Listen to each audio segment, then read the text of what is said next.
누가복음을 우리 묵상을 합니다. 누가복음은 어디에 속한 책이죠? 신약 성경이요. 신약 성경. 아니 이게 우습지만 조금씩 내가 질문하면 이제 안 우스워질 걸? 응? 괜히 폼 잡지 말고 신약 성경에 속한 거예요. 신약 성경은 뭐가 기준이죠? 예수님의 초림, 예수님의 오심이 기준입니다. 그죠? 누가복음은 신약 성경 중에 특별히 어떤 범주에 속합니까? 복음서에 속합니다. 점점 어려워지잖아. 왜 웃어? 복음서에 속하죠. 복음이 뭐죠? 네, 이제 크도 이제 그거예요. 복음서에 속해요. 그런데 왜 예수님의 생애, 예수님의 삶, 예수님의 가르침을 다루는 복음서가 4권씩이나 되죠? 왜 그러죠? 이제 이런 것들 이제 누가복음을 시작하기 전에 고민을 하셔야 돼요. 이 4개의 예수님에 대한 전기, 예수님에 대한 연대기 말고도 더 많은 기록이 있었을까요? 없었을까요? 있었겠죠. 그런데 왜 그 많은 기록 중에 딸랑 이 4권만 복음서가 됐을까요? 웃음이 싹 가셨죠?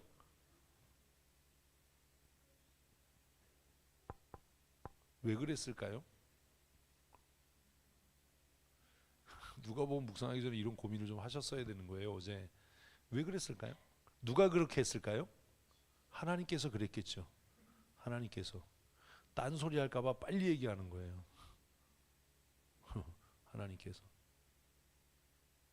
그럼 하나님께서 왜 예수님의 생애, 예수님의 전기, 예수님의 가르침에 대한 이야기를 왜 4개의 범주로 기록하게 하셨을까요? 왜 그랬을까? 뭐? 너 박사학위 내나? 왜 그랬을까요? 이런 여러분은 항상 빨리 얘기해 새끼야. 눈을 빨리 얘기해 이씨. 아주 불손해 눈빛이. 아니 고민을 물어보면 고민을 하는 척이라도 해야 되는데 눈빛이 너 알잖아 빨리 얘기해 뭐 이런 것 같아. 나도 몰라요. 왜 그랬을까요? 하나님의 의도가 뭐였을까요? 성경이 하나님의 말씀이지요. 성경의 원저자는 하나님이시지요. 뭐, 예, 그렇죠? 그러면 왜 한 사람 예수에 대한 이야기를 4개의 이야기로 다시 구성해서 기록하게 했을까요? 그렇게 한 하나님의 의도가 뭘까요? 저한테 답을 요구하지 말고 여러분 스스로 생각을 해보세요. 이게 글을 읽는 거예요. 왜 그랬을까? 적어도 하나님은 우리들로 하여금, 독자들로 하여금 예수 그리스도라고 하는 하나님의 아들, 우리의 구원자, 메시아 그분을 어떻게 해요? 4가지 측면에서 이해하기를, 바라보기를 원하셨던 것 아닐까요? 이런 고민을 하셔야 되는 거예요. 그러면 우리가 복음서를 읽을 때 마태, 마가, 누가, 요한이 각각 어떤 예수 그리스도를 그리고 있는지를 한 번쯤 비교해 봐야죠. 그래서 하나님의 의도를 이해를 해야죠. 그렇죠?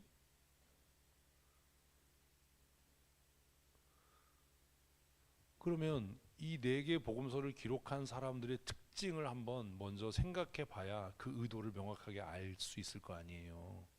제가 어떤 사건에 대해서, 교회 건축에 대해서 컴퓨터 공학적으로 이해하고 접근하기를 원한다면 누구한테 이걸 얘기하겠어요? 우리 교회에서 뭐 명의 집사한테 하겠죠. 프로그램을 한번 짜봐라 뭐 이러겠죠. 그리고 이거를 좀 금속공학 쪽으로 이렇게 좀 접근해 볼까? 그럼 누구한테요? 누군지도 몰라. 제호한테 뭐 얘기를 하겠죠. 그리고 좀 기존의 틀을 깨고 색다르게 좀 또라이 같이 교회를 좀 이해했으면 좋겠어요. 누구한테 얘기할까요? 다 정성택을 얘기해. 넌 우리 교회 공식 또라이야. 그러겠죠. 응?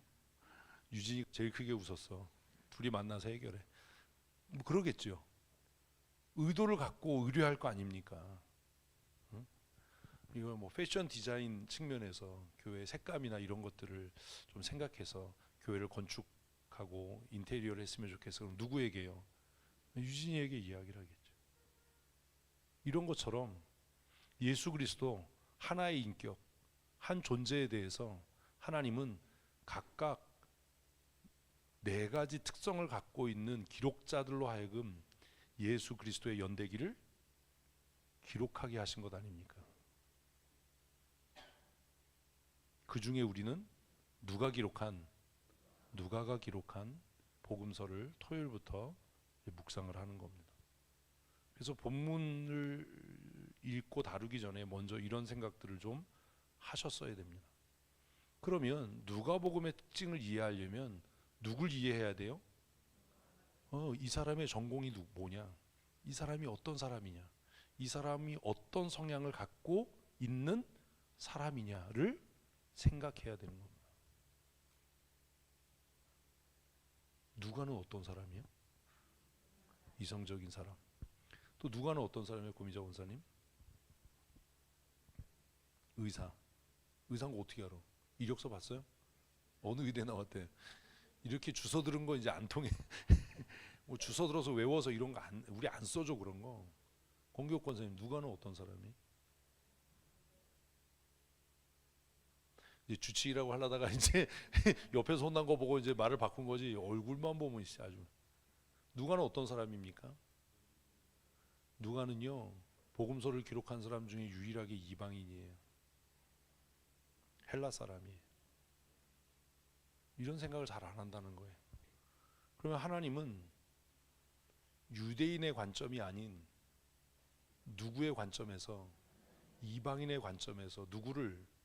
하나님의 아들 메시아 예수 그리스도를 표현하고 싶었던 것 아닐까요? 아니 이런 고민이 좀 있어야 돼요. 그럼 누가가 이방인이고, 이방인이면 어디 나라 사람인 것 같아요? 뭐 헬라 사람이겠지 그 당시에. 그러면 기본적으로 헬라인들의 특징이 있을 거 아닙니까? 응?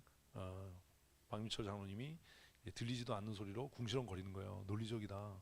근데 이분이 이렇게 작게 하면 다 들려. 크게 하면 안 들리는데 논리적이고 이성적이고 합리적일 거다. 뭐 이렇게 추측을 하잖아요. 그렇다면 이 기록을 남긴 누가가 논리적이고 합리적이고 이성적이라면 그의 글도 논리적이고 이성적이고 합리적이지 않겠습니까? 그러면 글이 이성적이고 합리적이고 논리적이라는 말은 뭘 얘기하는 걸까요? 어떤 결과물이 예상이 되십니까? 그렇죠. 가장 사실에 가깝게 기록했겠죠. 감정적인 사람은 글을 쓸 때 뭐가 섞여요? 자기 감정이 섞일 거 아니에요. 그죠? 논리적이지 않은 사람은 글이 어때요? 미친 여자 널뛰는 것 같겠죠. 뭐 이 얘기했다 저 얘기했다 막 얘기하면 짜증나잖아요. 그런 사람들하고 얘기하면 일에 이렇게 막 일관성도 없고 얘기에 일관성도 없고 지금 이게 해야 될 소리인지 안 해야 될 소리인지도 막 분간을 못하고 막 그런 사람들하고 같이 다니면 너무 머리 아프잖아요. 목사님들하고 같이 여행하면 짜증날 때 있거든요. 쓸데없는 소리 하면 제가 후배들한테 그래요. 야 지금 그게 지금 할 소리야? 지금 그 일을 할 그게 지금 필요해? 막 가방 뒤져. 뭐해 그러고 뭐. 이따가 뭐 야 지금 그걸 왜 찾니? 다 자고 있는데 막 불 확 켜고 막 죽여버리고 싶잖아 그냥 아주. 응? 그렇다면 적어도 누가의 글은 어떻게 써요? 사실에 입각하고 그리고 논리적이고 합리적이고 질서 정연하겠죠. 그래서 우리는 네 개의 복음서 중에 아마 시간의 순서대로, 사건이 일어난 순서대로 가장 근접하게 기록된 것이 무엇일 것이다, 누가복음일 것이다라고 추론하는 겁니다. 왜? 글 쓴 사람이 그러니까. 그리고 이 사람 성격이 그러니까 글을 쓰기 전에 뭐 했겠어요? 자료를 엄청나게 수집했겠죠. 이게 정신머리 없는 사람은 생각나는 대로 막 쓸 거 아니에요. 어? 근데 이 사람은 글을 쓰기 위해서 먼저 뭐 했겠어요? 자료를 수집을 했겠죠.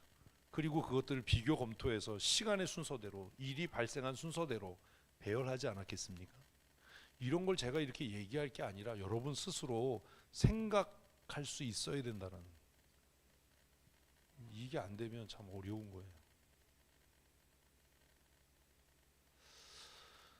마태나 마가, 특별히 요한 같은 경우에는, 요한은 예수님의 신성을 이야기하니까 뭐가 중심이겠어요? 표적, 이적, 이사 이런 것들이 중심이겠죠. 신비한 것들. 근데 누가는 그 똑같은 예수님을 통해서 일어나는 표적, 이적이라 할지라도 어떻게 해요? 사실에 근거해서 논리 정연하게 기록하려고 하지 않았겠어요? 그러니까 뭐 쉽게 얘기하면 요한은 좀 부풀리고 마태는 좀 뻥을 섞는다 하더라도 그렇다는 거 아니에요? 우리 목사님이 자다 또 들어가지고 또 우리 목사님, 근데 요한은 또 사건을 막 부풀리고 마태는 뻥을 섞었대, 뭐 이러면 이단되는. 그래도 적어도 누가는 글을 쓸 때 철저하게 사실에 근거해서 절제함으로 쓰지 않았겠는가, 이런 생각을 하고 글을 읽어야 된다는 겁니다. 그리고 또 누가는 어떤 사람입니까? 조금 아까 권기옥 권사님이 뭐라고요? 바울과 뭐 어쨌다고? 아니 왜 지한테 물었는데 왜 옆에다가 물었냐? 바울의 동역자였잖아요. 어? 그죠? 그럼 누가 보고 뭐 어떤 성격을 띠겠어?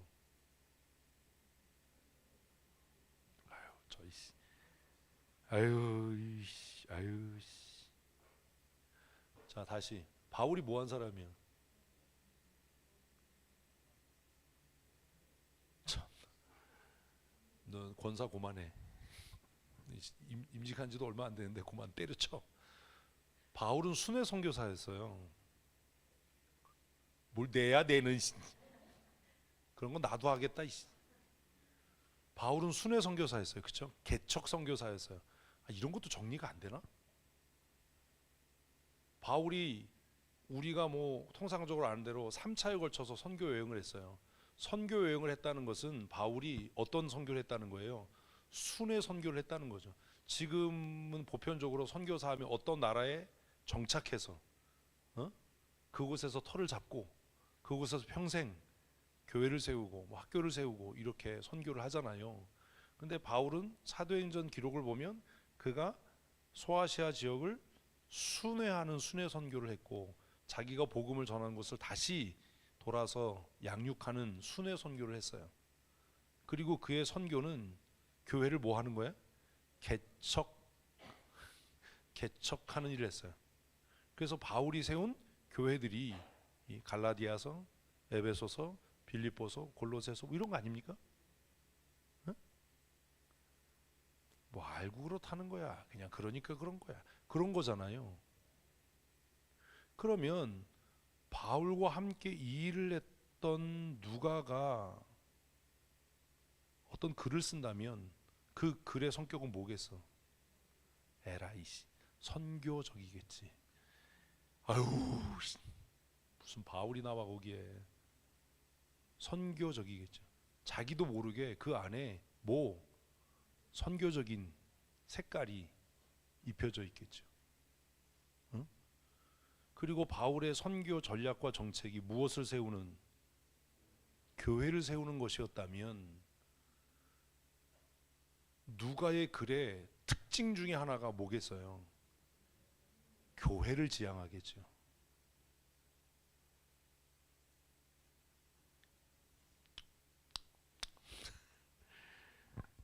교회 올 때 머리를 좀 들고 오세요.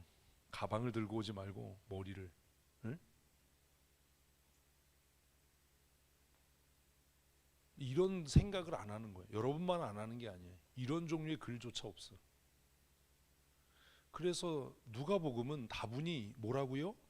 선교 지향적이고 교회 지향적일 수밖에 없어요. 왜요? 그가 평생 했던 일이 그 일이니까. 그죠? 그리고 바울 사도의 사역의 종착점은 어디예요? 순교지. 무슨 로마야. 죽음이잖아요. 응? 죽음. 그러면 누가가 쓴 그의 서신도 결국 어떤 성격을 갖고 있어? 순교적 성격, 종말론적 성격을 갖겠지. 내가 너무 많은 걸 바라는 거야. 내가 나쁜 놈이 아니지. 아니 나하고 10년을 지냈으면. 근데 우리는 그냥 무턱대고 읽으니까 이런 생각조차도 안 하는 거예요.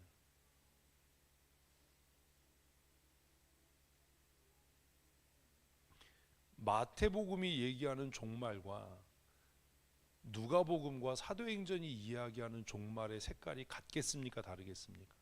다르겠죠. 그렇죠? 그럼 마태가 지향하는 종말은 뭐예요? 유대인의 회심이. 응? 유대인의 회심. 흩어져 있는 유대인들이 주께로 돌아오는 것.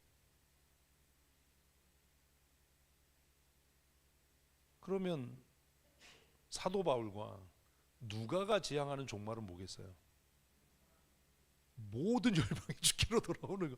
좀 포장을 잘해야 돼. 똑같은 모든 열방이 주께로 돌아오는 거. 모든 열방이 주께로 돌아오는 거. 그럼 모든 열방이 주께로 돌아오는 일을 가장 효율적으로 효과적으로 하려면 어떻게 해야 돼요? 내가 너무 많은 걸 바라는 거야. 이방 사회에 영향력 있는 사람이 회심하는 거예요.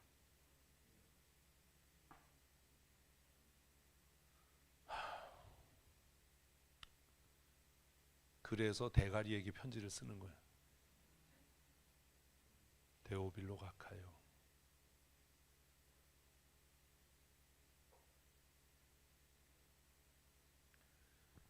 읽어도 이게 뭔지. 데오빌로는 아는데 주워 들은 것 많아서 데오빌로는 데오스 필로스라는데 뭐 이게 뭐 누구네지 개새끼 이름이냐. 응? 이방인들이 주께로 돌아오려면 가장 효율적인 방법이 뭐예요? 그 사회에 가장 영향력 있는 사람이 회개하고 돌아오는 거예요. 그런데 이 방법은 후에 하나님의 선교에도 나타나요. 그게 뭐예요? 로마의 황제가 회심하는 거야. 그러니까 바로 기독교가 로마의 국교가 되는 거예요. 그러니까 기독교가 삽시간에 유럽을 싹. 그러면서 한편으로는 세속화와 타락이 이루어지지만 가장 강력한 복음 전략의 방법이 뭐예요? 지도자의 회심이에요. 지도자의 회심. 그래서 누가복음은 수신자가 성도가 아니야. 이런 게 이해가 돼야지 맨날 무슨 그래서 누가복음의 원수신자, 제일 수신자는 누구예요? 누군지는 알 수 없지만 헬라 사회, 이방인 사회에 어떤 사람? 아우 집에 갑시다. 빨리 7시 21분이야. 영향력 있는 사람이에요. 이 사람 하나가 회심하면 그가 영향력을 미치는 그 집단 전체가 집단으로 회심할 가능성이 있는 사람. 적어도 그 사람 하나의 회심이 사회적인 상징성을 나타낼 수 있는 사람을 타겟으로 한 거예요.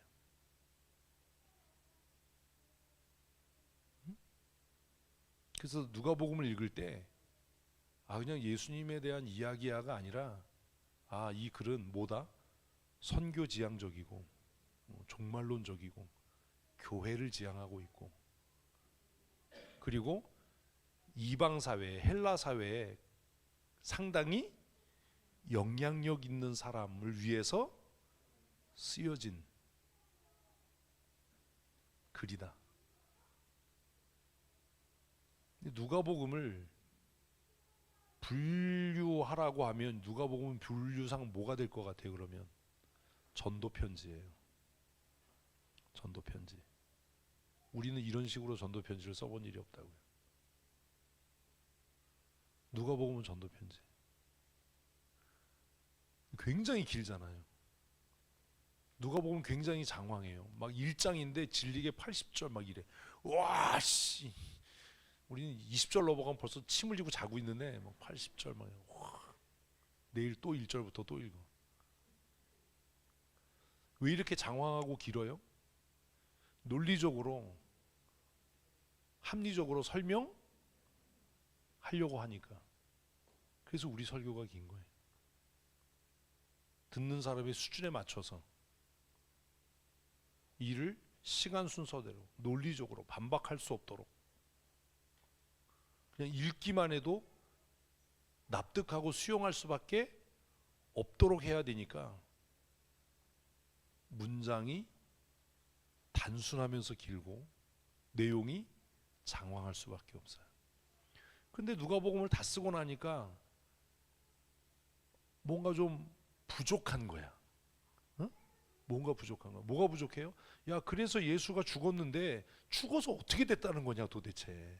그래 부활했다고 치자. 부활해서 어떻게 됐다는 거냐 그래. 그래서 뭐라고요?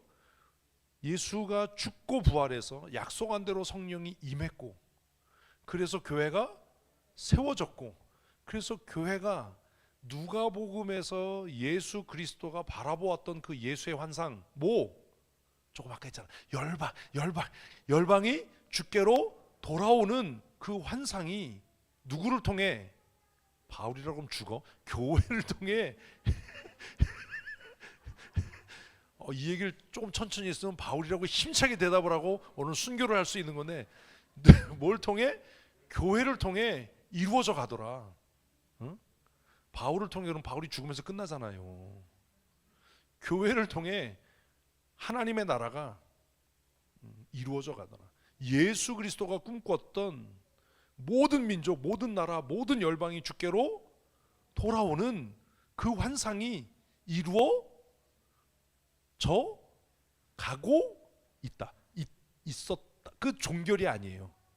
현재 진행해 가고 있다. 그러니 데오빌로 너도 이 거대한 구원의 흐름에 이거예요. 근데 읽으면서 뭐 이렇게 설명하면 그냥 그런 것 같은데 그런 관점으로 누가복음을 묵상하기 시작해야 돼요. 그럼 누가복음을 기록할 때 여러분이 누가라면 예수 그리스도를 어떻게 설명하겠어요?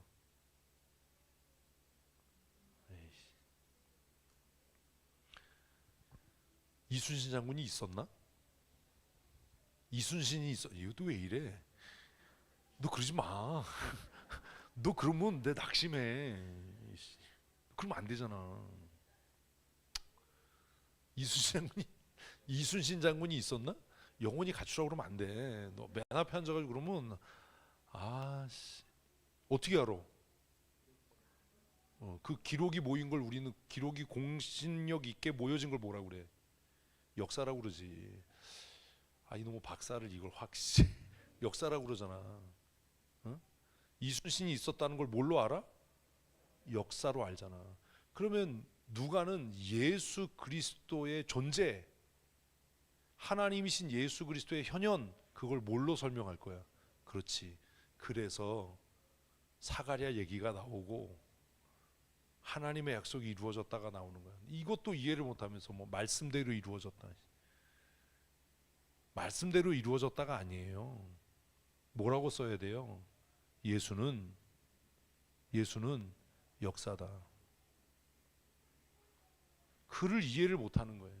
지금 누가는 예수 그리스도의 무슨성, 역사성을 설명하는 거예요.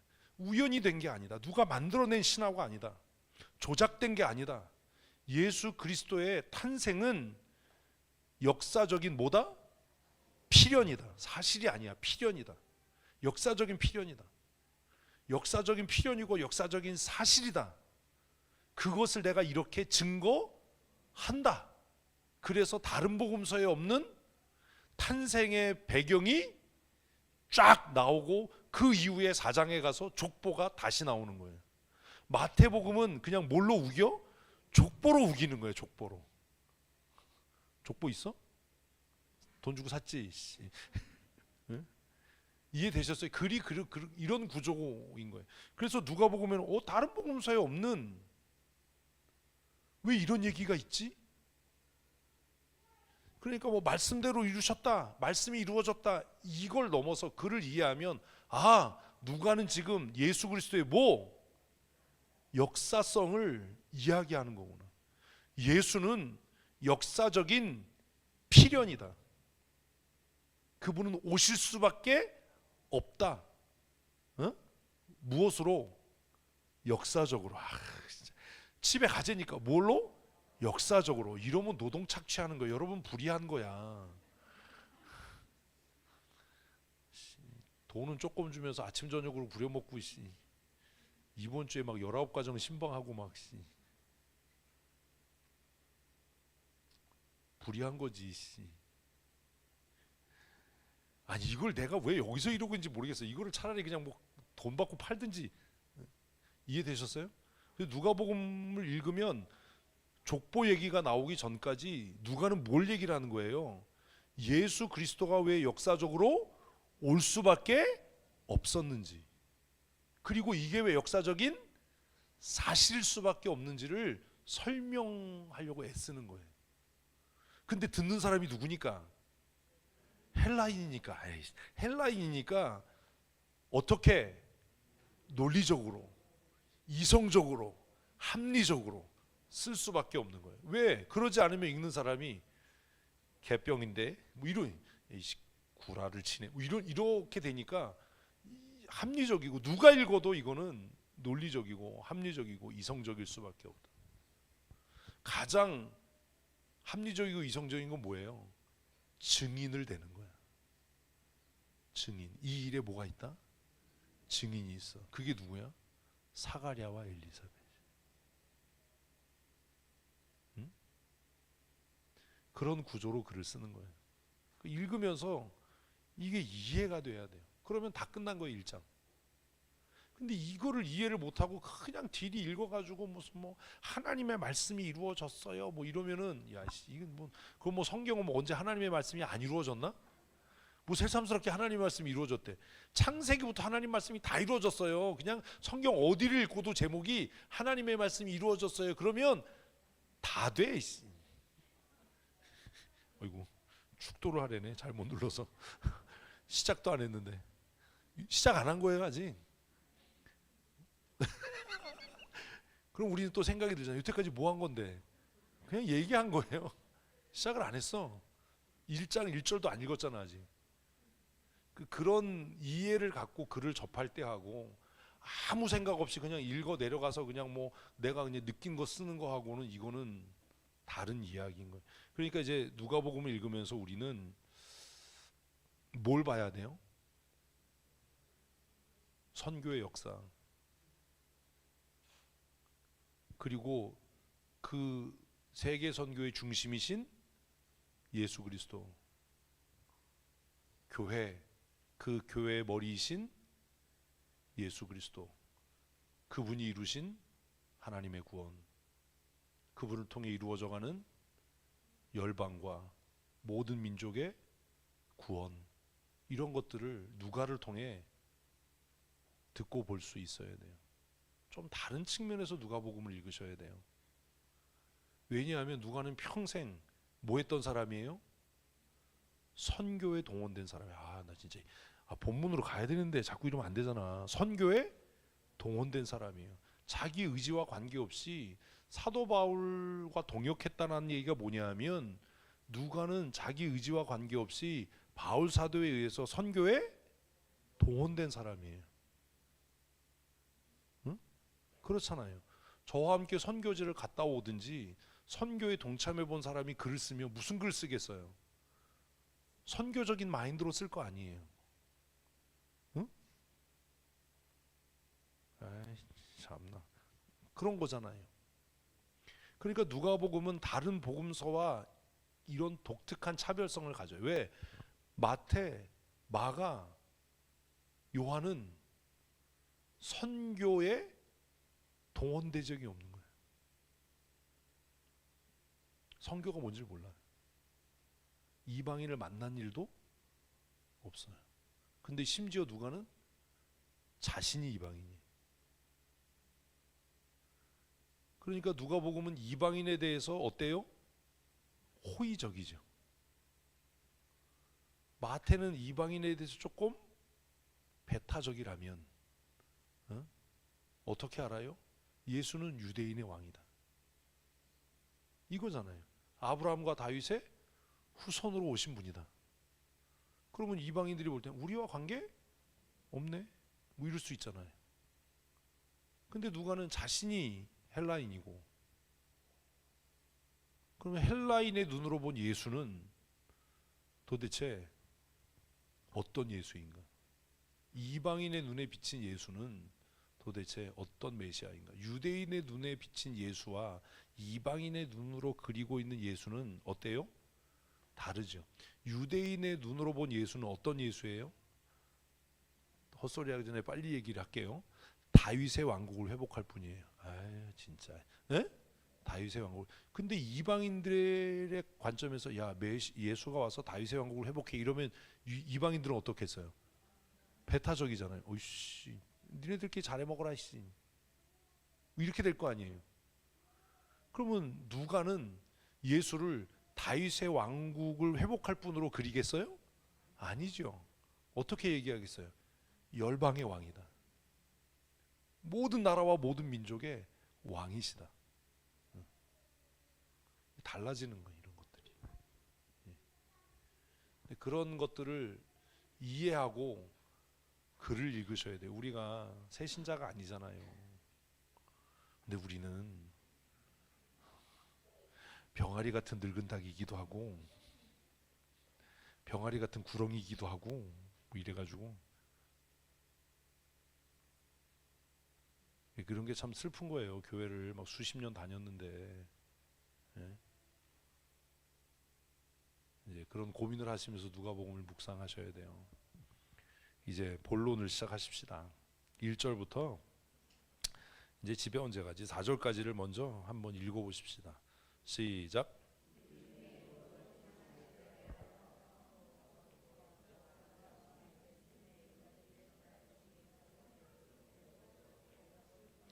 아니 좀 한 목소리 좀 읽어요. 아유 정신이 없잖아. 3절.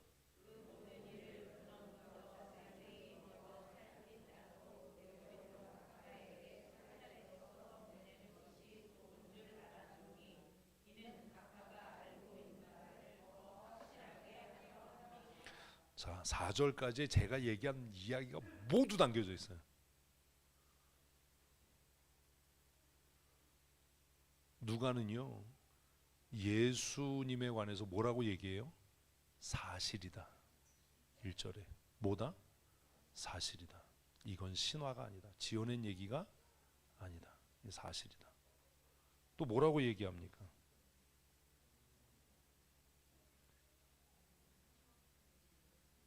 뭘 얘기를 해요? 예수님에 대해서 많은 사람이 증언했다. 그게 2절이에요. 아니 이렇게 읽으면서 정리해야 되는 거예요. 그냥 처음부터 목격자와 말씀에 일꾼된 자들이 예수님의 제자들이겠지. 근데 자기는 뭐예요? 목격자도 아니고 뭐 이런 거예요. 자기 말고 예수님의 삶을 목격한 사람들이, 그 증인들이 뭐 했어요? 전화요즘 그대로 그들이 이제 이야기한 거예요. 내가 예수님의 제자인데 내가 예수님 뭐 만났는데 그대로 내력을 저술하려고 글을 쓴 사람이 많았다. 그 글을 쓴 사람이 많았다는 건 이게 사실일 수밖에 없지 않냐. 그런데 3절 그 모든 일에 근원부터 자세히 미루어 살핀 나도. 이게 뭐예요? 자료를 엄청 조사했다는 겁니다. 응? 근원부터 뭐 했다고요? 자세히 살폈어요. 어떻게 해요? 만난 일도 없는데. 그러면 예수님을 만났던 사람들이, 경험했던 사람들이 증거로 남긴 글들을, 그들의 이야기들을, 증언들을 뭐 했다고요?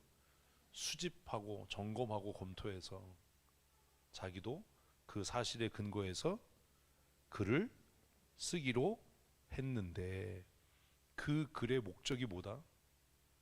데오빌로 당신에게 복음을 전하는 거다.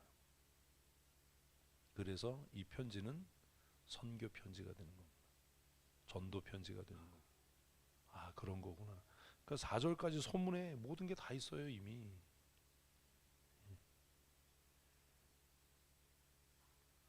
이는 내가 왜 이렇게 글을 썼냐 하면 각하가 알고 있는 바를 더 확실하게 알려 함이로다. 이게 뭐 데오빌로가 알았다는 게 아니라 상대편을 좀 이렇게 배려하는 거예요.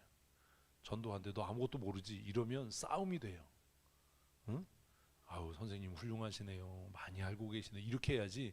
개뿔도 모르면 가만히 있어 이씨 이러면 뭐 3차 대전보다 힘든 종교 전쟁이 일어나는 거예요. 그 전도하러 나가지고 싸우고 와. 그리고 열받아가지고 씩씩거려. 다시는 전도당을 하봐라 씨. 자기가 뭔 짓을 했는지를 모르는 거죠.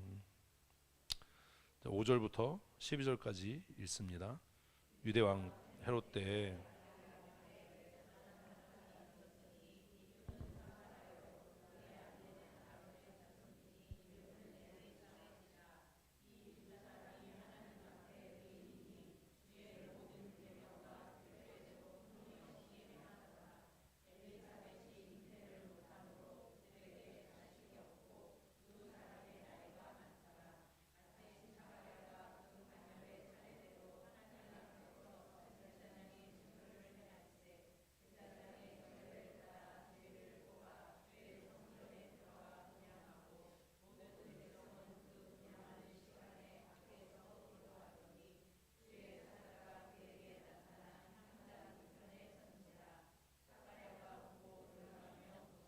예, 12절까지 읽었습니다. 자, 12절까지 읽었는데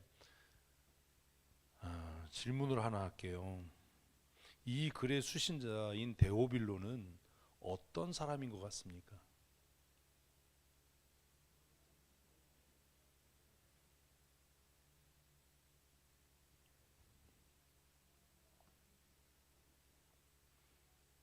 데오빌로는 어떤 사람인 것 같아요?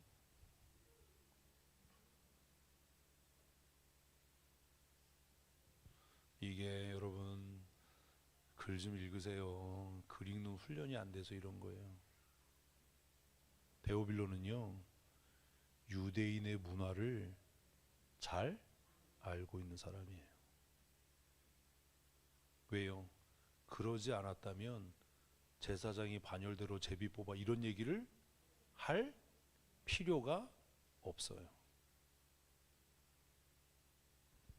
그러니까 데오빌로는 유대인의 사회와 그렇게 멀리 떨어져 있었던 것 같지 않은 사람으로 보이는 겁니다. 데오빌로는 뭘 알았어요? 제사장 제도를 알았어요. 데오빌로는 뭘 알았어요? 그들이 순번대로 그 임무를 행한다는 걸 알았어요. 데오빌로는 뭘 알았냐면 그해 당번이 된 제사장이 성전에 들어가서 홀로 하나님 앞에 나간다는 것을 알고 있었던 사람이에요. 그러니까 이걸 쓴 거예요. 그 사람이 모른다면 이건 설득력이 없는 이야기니까.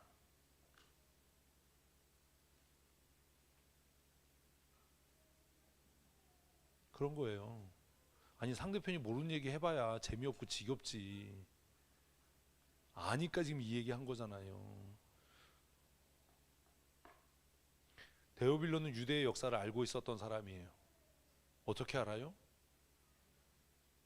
유대왕 헤롯 때에라고 이야기한 것을 보면 이 사람은 지금 이스라엘의 역사를 알고 있었던 거예요. 그러니까 이게 사실이다 라는 이야기를 그렇게 한 거죠. 헤롯이 유대를 다스리던 때에 있었던 사람입니다. 그리고 제사장의 직무를 길게 설명을 합니다. 그리고 그 제사장의 이름을 실명을 거론을 합니다.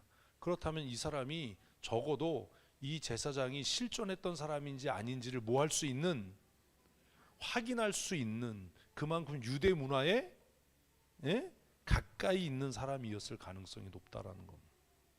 글 읽으면 그냥 이게 뭐가 어렵냐고요.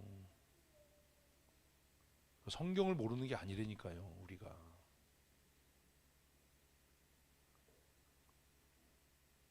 근데 13절부터 이제 좀 이제 고민스럽죠. 13절부터 16절까지 읽습니다. 천사가 그에게 이르되 사가랴여 무서워하지 말라. 너의 간구함이 들린지라. 내 아내 엘리사벳이 내게 아들을 낳아 주리니 그 이름을 요한이라 하라.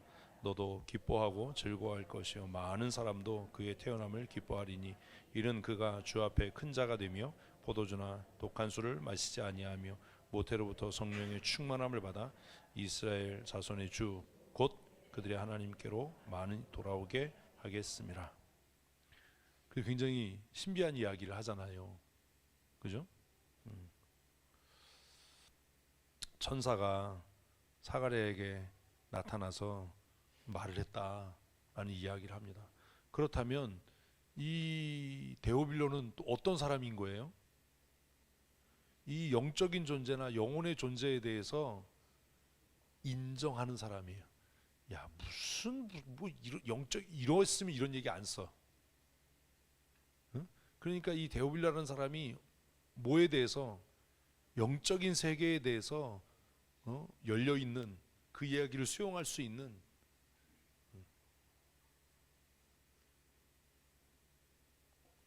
그렇게 이해하는 거예요. 글을 읽을 때.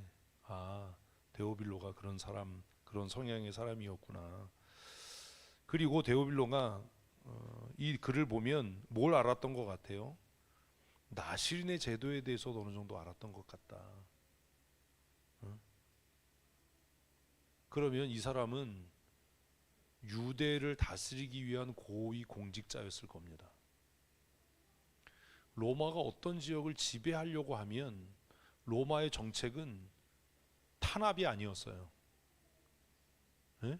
어떤 지역을 식민지로 삼을 때 로마의 정책은 그 지역의 종교와 문화를 수용하는 쪽이었어요. 그 집정관이 되든지 그 지역의 총독으로 가는 사람은 뭘 해야 돼요? 자기가 다스릴 지역의 문화, 종교, 사회에 대해서 공부했어야 돼요. 그래서 로마가 팍스 로마나 그 콜로니에서, 식민지에서 반란이 일어나지 않고 독립운동이 일어나지 않게 500년 가까이 평화로운 로마의 그 황금기를 맞이할 수 있었던 이유는 다른 나라처럼 지배자로 집권해서 폭정을 하고 막 이런 게 아니라 이해하고 포용하고 수용하고, 그리고 로마 정부의 우호적인 사람에게는 시민권을 부여하고 로마 군인으로 군복무를 한 사람에게는 시민권을 주는 이런 정책을 써서 로마가 오랜 동안 평화로운 시대를 유지할 수 있었던 겁니다. 그 정책을 지금 쓰고 있는 게 미국입니다. 그래서 미국의 군인들, 너 왜 군에 왔어? 라고 하면 상당히 많은 사람이 뭐 때문에요? 부모님 비자 때문에요. 부모님 시민권 때문에요. 라고 이야기를 합니다. 불법 체류자나 불법 이주자나 시민권이 없는 사람들이 자녀가 군복무를 하면 그 집안에 로마가 했던 것처럼 뭘 주는 거예요? 시민권을 주는 거예요. 그러니까 이 데오빌로라고 하는 사람의 정체가 밝혀지지 않고 누군지는 잘 모르지만, 이 사람이 유대 사회를 다스렸던 굉장히 높은 지위에 있었던 사람인 것 같다. 왜? 이렇게 유대 사회의 문화와 종교를 이해할 수 있었다면, 이거예요. 뭐 어렵지 않잖아요. 근데 이거는 사실 고등학교 세계사 아닌가요?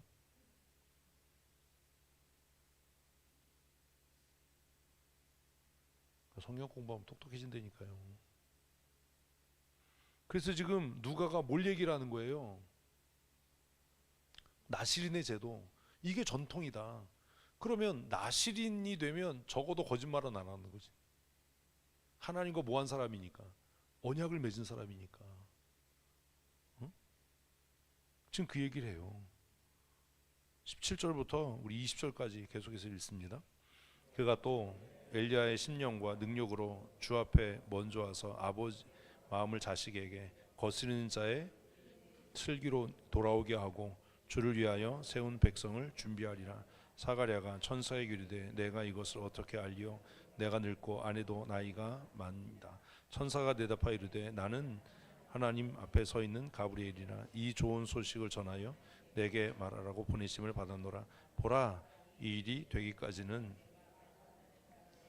능히 말을 하지 못하리니 이는 내가 내 말을 믿지 아니하였거니와 때가 이르면 내 말이 이루어지리라 하더라. 그래서 뭘 이야기합니까? 계속해서 왜 아이를 못 낳던 이 경건한 누구의 집안에, 제사장의 집안에, 이름을 몰라도 누구의 집안에, 이름은 다 나왔잖아. 사가랴의 집안에, 제사장의 집안에 왜 하나님께서 아이를 주셨는가? 왜 주셨다는 거예요?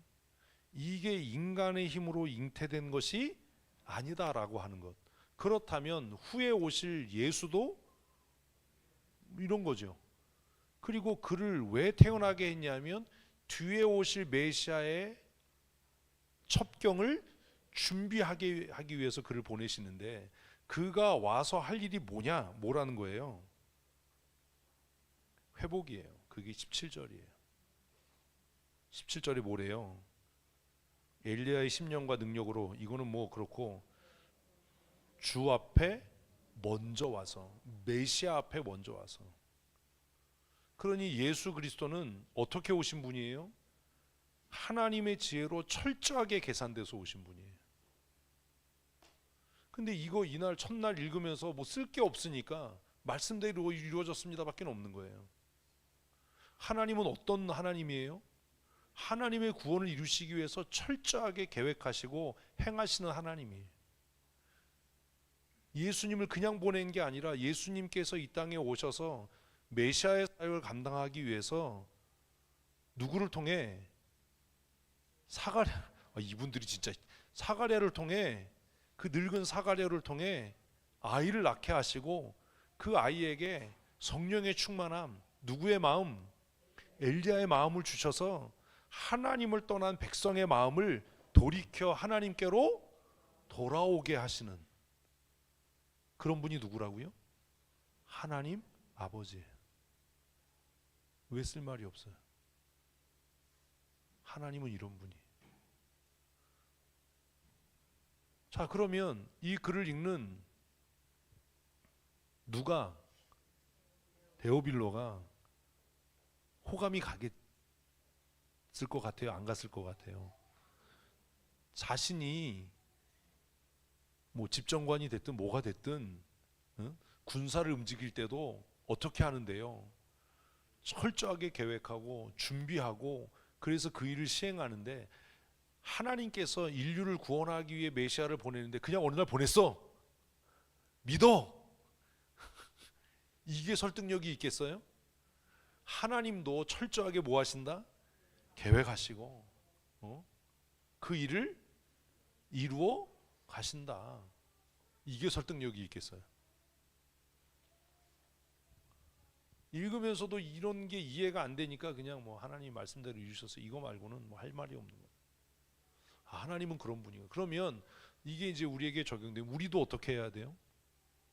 좀 그렇게 치밀하고 철저하게 일을 해야지, 대충 하면서 뭐 안 되면 말고, 뭐 아니면 말고,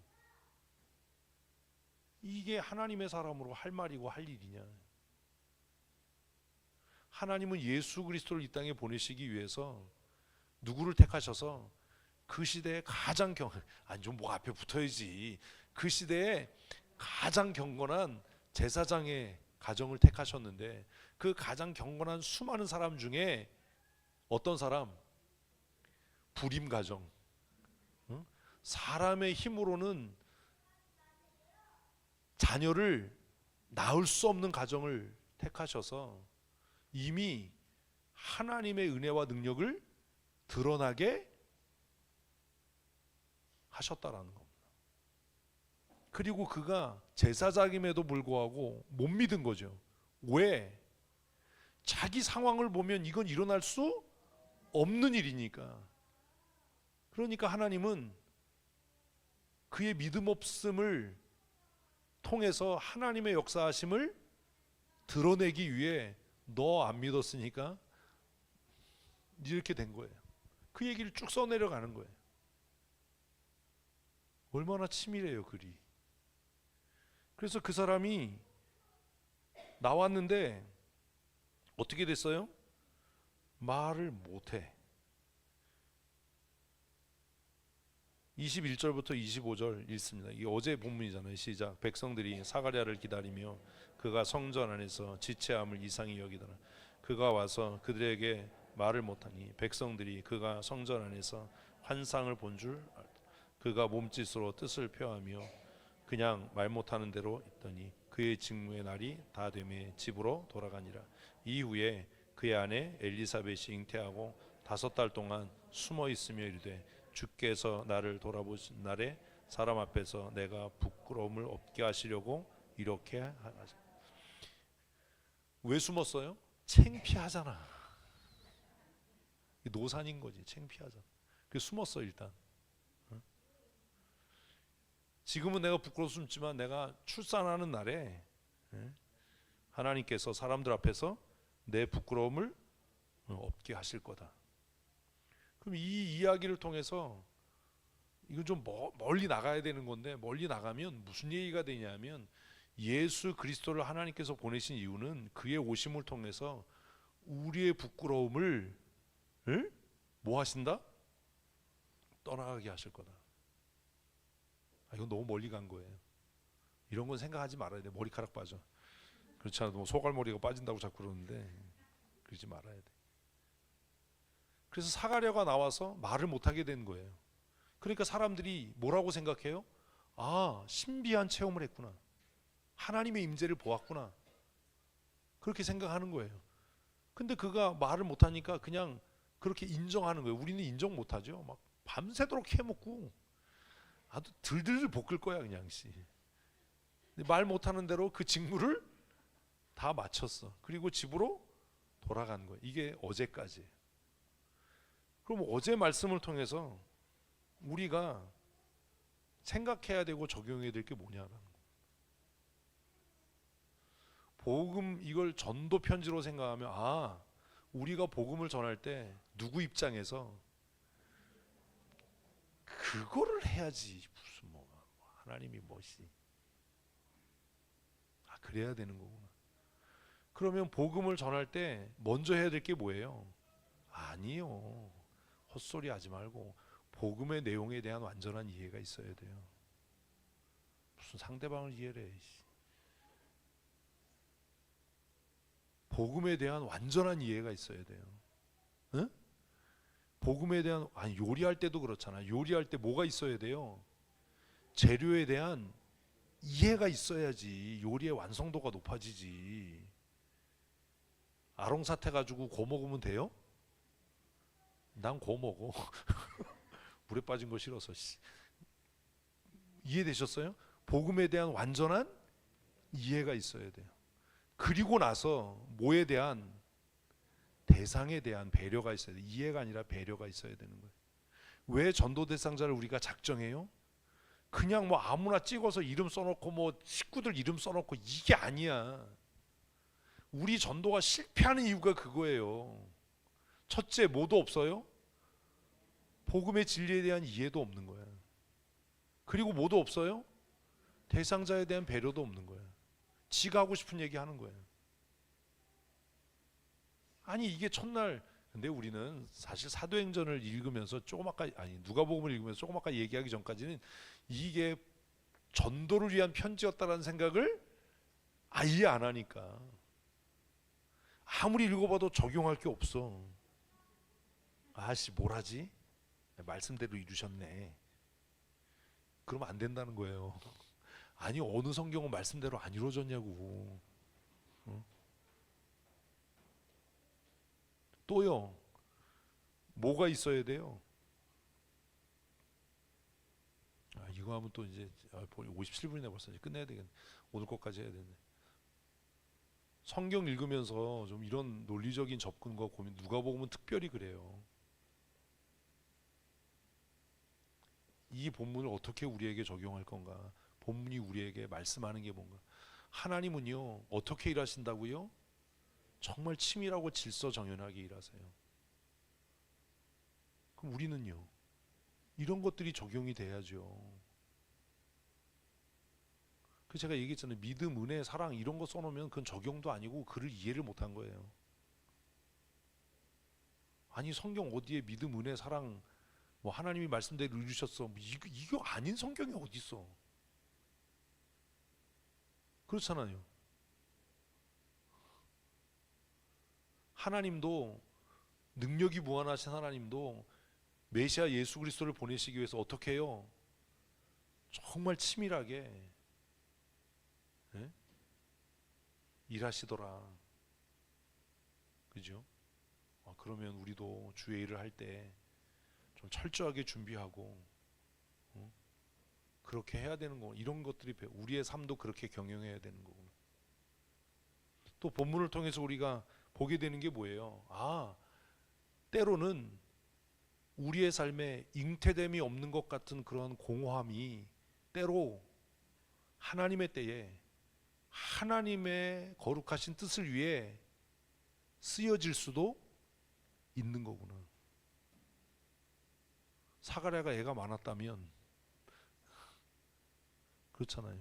때로는 그 사가랴 가정에 아이들이 없었던 그 불행했던 시간들, 그 슬픔의 시간들이 무엇을 위한 거였던 거예요? 메시아의 오심을 위하였던 거예요. 좀 글의 내용을 이해를 해야죠. 그러면 지금 내가 당하는 고난과 슬픔이 때로는 무엇을 위한 것일 수 있다?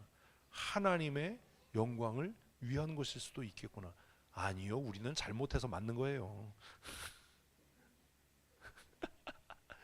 아니 이런 것들이 글을 이해하고 나면 이런 거구나. 사가랴 부부가 얼마나 부끄러웠겠어요. 왜요? 제사장인데 뭐가 없어요? 애가 없어요. 그럼 뭐예요? 하나님 앞에 버리워졌다는, 하나님 앞에 저주받았다는. 그래서 그렇게 귀곡산장 노래를 불렀던 여자가 한나잖아요. 분인나가 막 염장을 지르니까 하나님 왜 나를 버리셨나요? 왜 나는 아이를 못 낳나요? 이런 거잖아요. 그럼 이 가정이 얼마나 슬픈 시간들을 보냈겠어요. 그리고 또 하나 우리가 심리적으로 배워야 할 게 있어요. 그 슬픔의 시간이 길면 믿음과 관계없이 우리는 하나님이 하시는 일을 믿지 못하고 부정한다라는 겁니다. 지금 하는 일이 뭐예요? 제사장이에요. 그런데 하나님께서 너 아이를 낳을 거야. 그러니까 뭐래요? 못 믿어요. 그러면 자기 정체성에 대한 부정이잖아요. 뭐는 하는데 하나님을 섬기고 하나님을 경외하는데 하나님께서 능치 못하심이 없다라고 말은 떠벌리면서 내가 늙었으니까 애를 못 낳을 거다라고 믿는 굳센 믿음이 있는 거예요. 이럴 수 있구나. 우리의 감정이 상하면, 우리의 삶으로, 우리의 그 삶의 무거운 짐으로 우리의 삶이 찌들어 버리면 내 믿음과 관계없이 하나님에 대해서 뭐 할 수 있구나? 거부할 수 있구나. 이런 것까지 가지도 않는 거야, 글을 읽으면서. 그러니까 아무리 읽어도 쓸 게 없어. 그러니까 하나님이 하신 말씀을 이뤘네요. 하나님의 뜻이 이루어졌네요. 글을 이해를 못한 겁니다.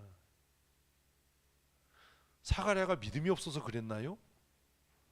믿음이 없다고 그러기에는 이 사람 하는 일이 좀 껄쩍지근하잖아. 그죠? 그리고 뭐라고 써놨는데요, 사가랴에 대해서? 경건하다며요. 예? 그러니까 그걸 배우는 거야. 우리의 삶이 찌들고 힘들어지면 믿음이 없어서가 아니라 그 삶의 무거움으로 인해서 하나님이 하신 일을 뭐 할 수도 있구나?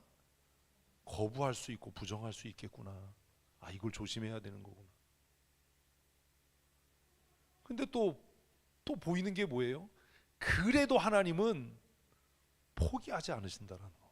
우리를 버리시지 않으신다. 뭘 만들어도, 벙어리를 만들어도 쓰신다는 거예요. 근데 뭐 읽으면서 뭐 아무것도 없는데, 어제 해놓은 거 이제 오늘 가서 내가 볼 거야. 읽어볼 거야. 내가 어제 뭐라고 써놨는지. 안 썼어. 아주 더 나빠 씨.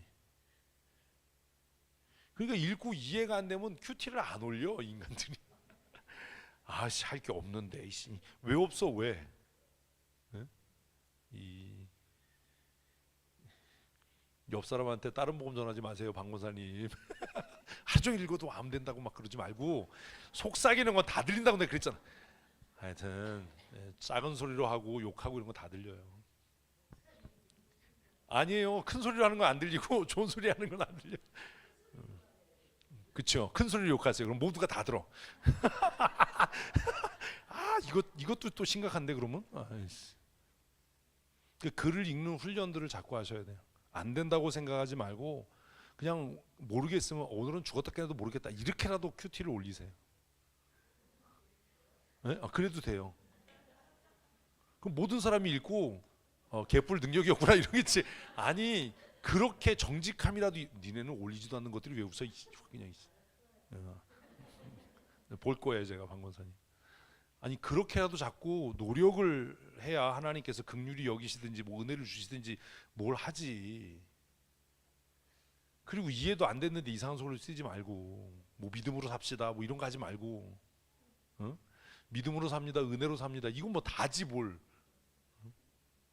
그래서 처음을 읽어보면 너무나 많은 것들이 발견되잖아요. 그리고 또 하나는 뭐예요? 하나님께서 쓰시고자 하시는 자에게 뭐 주신다? 능력을 주신다예요. 이 아이에게 뭘? 엘리야의 심령을 주셔서. 왜요? 그 아이에게 엘리야의 심령을 주신다는 이야기는 이 아이가 할 일이 아니요, 어렵다는 거예요. 많다가 아니라. 그러니까 많은 은혜를 구하지 마세요. 아니, 이게 은혜를, 하나님이 우리에게 많은 은혜를 주시면 뭐예요? 어려운 일을 하게 하겠다는 거예요. 그런데 왜 권사를 못 돼서 그렇게 난리를 치냐고. 하나님, 내가 권사되고 장로가 되겠습니다라고 하면, 제가 얘기했잖아요. 교회에서 제일 험하고 어려운 일을 하겠습니다라고 서원하는 거예요. 근데 왜 어렵고 힘든 일을 하라고 그러면 왜 난리를 치고 지랄 발광을 해? 왜? 아, 내가 하라고 그랬어? 자기들이 한다고 그랬지? 내가 묻잖아. 할 거냐고. 한다며. 안 한다고 그러면 내가 추천도 안 하잖아. 내가 안 물었어요? 안 물었어? 물었잖아.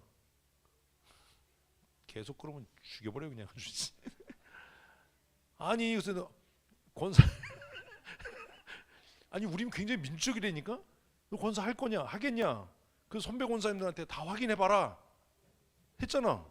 그거 내가 다시 묻잖아. 하겠냐? 하겠다. 그러고 조금만 어려워지면, 목사님 나 능력이 없어서 못할 것 같아요. 왜 그러냐고 도대체. 내가 강제로 시켰냐고. 자기들이 하겠다고 그래놓고. 하나님께서 우리에게 은혜와 능력을 주실 때는요, 그냥 주시지 않아요.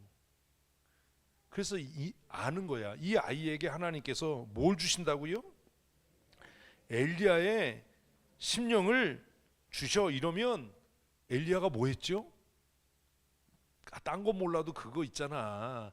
와, 불을 내 이거. 응? 와, 그러면 이 아이의 삶이 파란만장하겠네. 그러니까 우리가 임직하기 전에 생각해야 될 게 그거예요. 아, 내가 집사가 되고 권사가 되고 장로가 되면 내 삶에 뭐? 풍파가 끊이지 않겠구나. 파란만장한 삶을 살겠구나. 맨날 교회에서 주어 터지겠구나.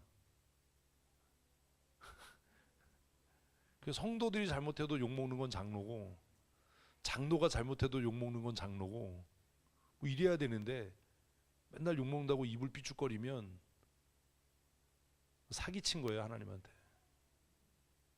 태도가 글러먹은 거예요, 이거는.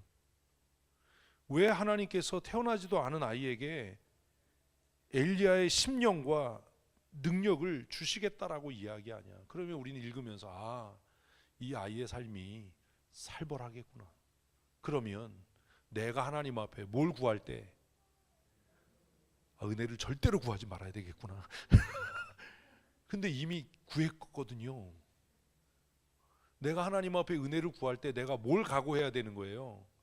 복음을 위해 죽기까지 충성할 것을 각오를 했어야죠. 왜 딴 얘기 하냐고 나중에. 아니 얼마나 많은 얘기가 있어. 왜 쓸 게 없어 왜? 그러면 안 돼요. 그러니까 글 못 읽는다고 나한테 무시당하는 거예요. 응? 글을 잘 읽어야 돼요. 이누목의 1장이 80절에 그래서 오늘이 26절부터 56절까지인데 PPT를 만드신 양반은 1장을 다 해라. 주보에. 그래서 1장. 그러면 우리는 이제 밤을 새야 돼요. 오늘 본문은 집에 가서 혼자 해보세요. 어렵지 않아요. 자꾸 어렵다고 생각하고 막 신령한 얘기 이런 얘기 쓰지 말고 읽은 그대로. 어제 한 것 중에 질문 있으면 질문하시고, 이해 안 된다, 모르겠다, 다 모르지 뭐. 도통 이해가 안 된다. 아이고 다리에서 막 뚜둑 소리가 나네. 오늘은 빨리 끝냈어야 돼. 내일부터 막 계속 신방인데. 오늘 큐티 안 하셨죠 아직? 집에 가서 잘하세요. 빼먹지 말고, 쓸 거 없다고 건너뛰지 말고 매일매일 말씀을 잘 묵상 하시는 훈련을 하시고 우리의 삶에 구체적으로 적용하는 일들을 하셔야 합니다. 그래서 누가복음을 읽을 때 그냥 복음서가 아니라 누군가를 위한 전도 편지. 그러면 나는 어떻게 복음을 전해야 될까? 나는 복음의 진리를 어떻게 이해하고 있는가? 누가는 헬라인이고 이방인이었는데 어떻게 이렇게 복음의 핵심을 명확하게 이해하고 있을 수 있었을까? 그런 고민을 해야 되는 겁니다. 그리고 누가가 자신이 헬라인이니까 헬라인이었던 데오빌로에게 복음을 전한 겁니다. 그럼 우리가 복음을 전할 때 가장 효율적인 복음의 대상은 누구겠어요? 나와 동질성이 있는 사람이에요. 네? 공감대가 형성될 수 있는 사람. 근데 전도대전서 써내는 거 보면 진짜 이런 거예요. 뭔가 나하고 이렇게 공감대가 형성될 수 있는.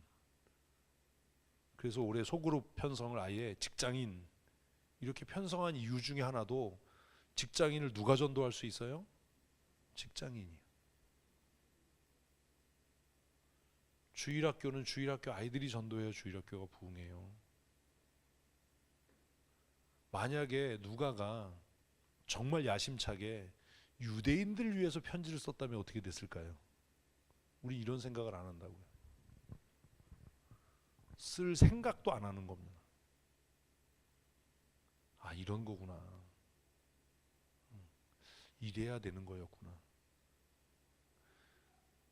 복음도 사실 전략입니다. 복음 전도도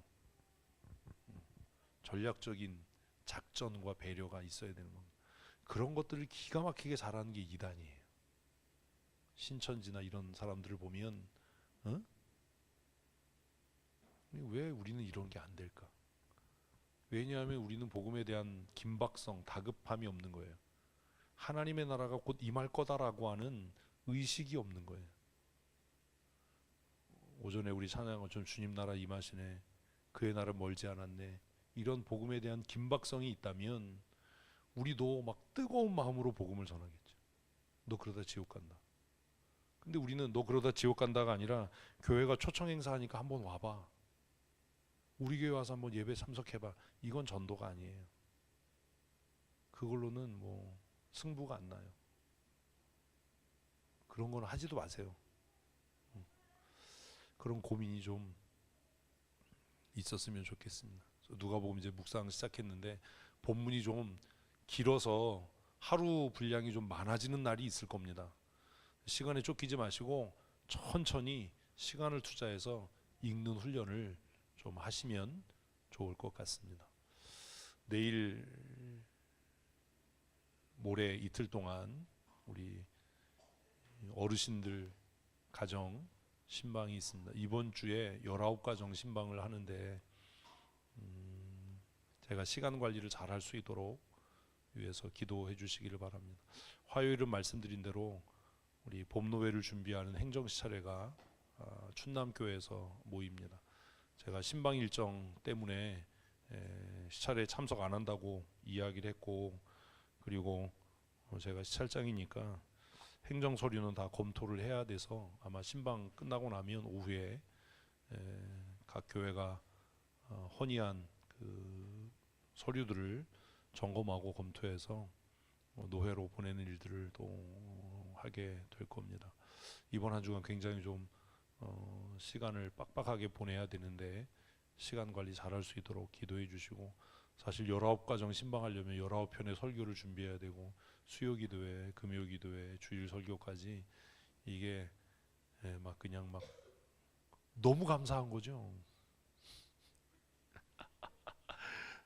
제 건강을 위해서 기도해 주시고, 어르신들이 신방을 통해서 새 힘을 얻고 또 위로를 받을 수 있도록 기도하실 때 함께 기도해 주시기를 부탁을 드리겠습니다. 우리 2월 말까지 봄 신방하고 3월 첫 주에 우리 선교팀에서 하는 선교지 정탐이 있습니다. 그래서 당회원들과 함께 선교지 한 주간 동안 정탐을 하게 됩니다. 그러니까 신방하면서 계속 이렇게 좀 빠듯하게 시간을 보내고 바로 또 선교 정탐을 가게 돼서 돌아와서 좀 염려가 되는데, 하여튼 위해서 기도하실 때 제 건강을 위해서도 기도해 주시고 시간 관리를 잘 할 수 있도록 위해서도 함께 기도해 주십시오. 오늘 배우섭 집사님께서 예배 나오셨는데 우리 배 집사님 건강 위해서 기도해 주시고, 김지환 성도를 위해서 그 가정을 위해서도 기도해 주시기를 바랍니다. 말씀드린 대로 우리 주희 집사가 항암 치료를 이제 멈췄는데 하나님의 은혜, 하나님의 긍휼하심이 더 할 수 있도록 잊지 마시고 기도하실 때 함께 기도해 주시기를 부탁을 드리겠습니다. 이번 회기 우리 봄노회, 가을노회 우리 교회 장로 총대는 박민철 장로입니다.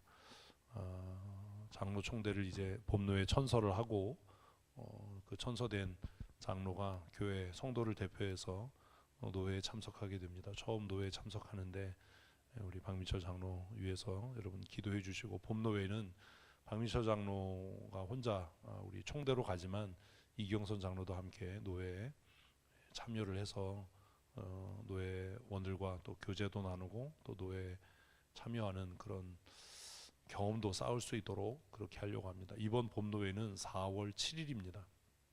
4월 7일 월요일에 횡성에서 노회를 하게 되는데 위에서 기도해 주시기를 바랍니다. 봄노회 때 임원 선거도 하고 총대로 나갈 총대들 선거도 하게 됩니다. 봄노회 각 교회에서 청원한 사항들을 이제 점검을 하고 2024년 교회 결산서를 노회에 보고하면 그 결산서로 2025년 우리 교회가 노회에 내야 할 이제 상회비가 결정이 되게 됩니다.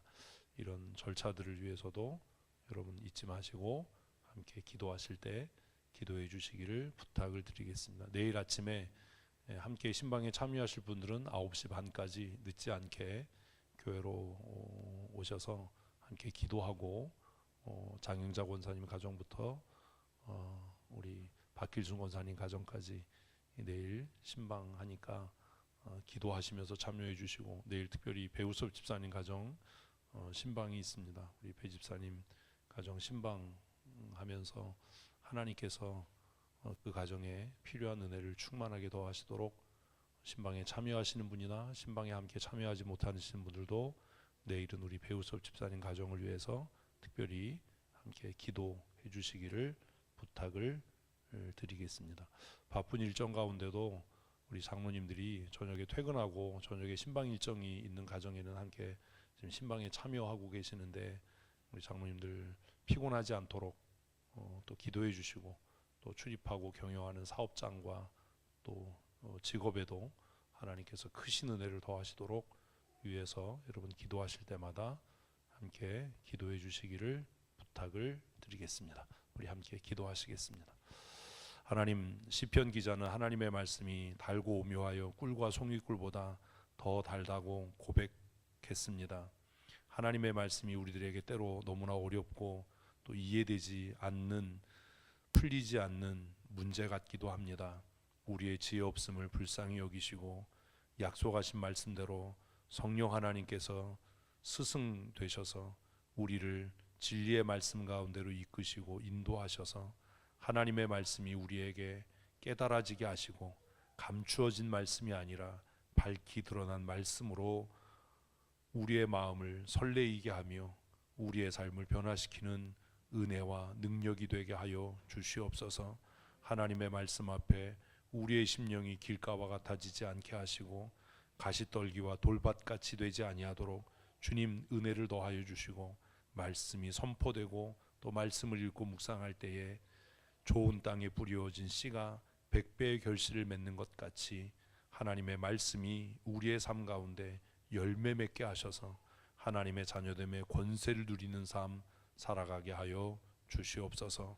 신방 중에 있습니다. 신방 받는 모든 성도들의 가정이 하나님이 주시는 풍성하신 은혜와 복주심에 참여하게 하시고 또 각 가정을 함께 돌아보며 함께 기도함으로 돕고 동참하는 사랑하는 주의 종들의 삶을 붙들어 주시고 주장하여 주셔서 하나님, 부족함이 없는, 결핍을 모르는, 불황을 모르는 인생을 살아가게 하여 주시옵소서. 특별히 이번 주간 월요일과 화요일 우리 어르신들의 가정을 신방합니다. 하나님 나라의 소망이 더욱 굳세어져 가게 하시고 하나님 나라를 소망하며 인생의 마지막 끝자락이 찬란하고 아름다울 수 있도록 하나님 도우시는 은혜를 내리워 주시옵소서. 예배를 마치고 일상의 삶으로 돌아갑니다. 각 가정에서, 직장에서, 사업장에서, 학교에서 하나님의 사람으로 권위 있는 삶, 권세 있는 삶 살게 하여 주시옵소서. 특별히 이제 대학에 다시 복학하고 또 새롭게 진학하는 사랑하는 주의 자녀들을 주님 은혜의 장중에 붙잡아 주시고 약속하신 대로 지혜와 명철을 더하여 주셔서 어디에 있든지 머리가 되고 꼬리가 되지 않게 하시고 위에 있고 아래에 있지 아니하도록 주님 도우시는 은총 내리워 주시옵소서. 특별히 여러 번 시도 끝에 이제 한의대에 입학하게 되는 우리 해강이를 하나님 기억하시고 학업에 뒤처짐이 없게 하시며 하나님께서 주시는 지혜와 명철로 자신의 능력을, 자신의 지혜를 의지하여 실패하는 자가 아니라 하나님의 공급하시는 은혜를 힘입어 귀하고 아름답게 쓰여지는 복의 통로로 살아가게 하여 주시옵소서. 우리 사랑하는 주의 집사를 기억하시고 또 주연이 자매를 하나님 기억하시며 또 사랑하는 아들 혜성이를 하나님께서 긍휼히 여기시고 또 치료 중에 있는 우리 김지환 씨를 하나님 불쌍히 여기셔서 무엇보다도 믿음의 은혜를 더하시고 믿음이 회복되어짐으로 삶이 회복되어지고 하나님과의 관계가 회복되어지는 은혜를 누리게 하여 주시옵소서.